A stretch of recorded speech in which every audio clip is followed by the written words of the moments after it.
ஒசூர் அருகே மழை பெய்தபோது இடி தாக்கியதில் தீப்பற்றி எரிந்து 3 தென்னை மரங்கள் சேதமானது. கிருஷ்ணகிரி மாவட்டம் ஒசூர் அடுத்த தேன்கனிக்கோட்டை பகுதிகளில் மாலை பொழுது இடி மின்னலுடன் பரவலாக மழை பெய்தது.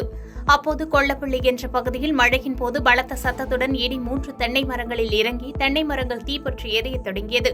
விசாரணையில் விவசாயி சுப்பிரமணி என்பவருக்கு சொந்தமான 2 தென்னை மரங்களும் கோயிலுக்கு சொந்தமான ஒரு தென்னை மரம் என்பது தெரியவந்தது. தென்னை மரத்தில் தீப்பற்றி எரிவதைக் கண்ட அக்கிராம மக்கள் தங்கள் செல்போனில் பதிவு செய்து சமூக வலைதளங்களில் வெளியிட்டனர். அந்த வீடியோ தற்போது இணையத்தில் வெளியாகி பரபரப்பை ஏற்படுத்தியுள்ளது.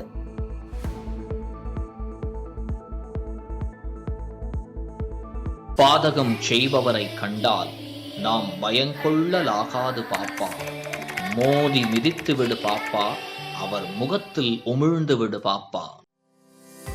அண்மை செய்திகளை உடனுக்குடன் தெரிந்து கொள்ள இணைந்திருங்கள் இயம்நாடு தொலைக்காட்சியுடன்.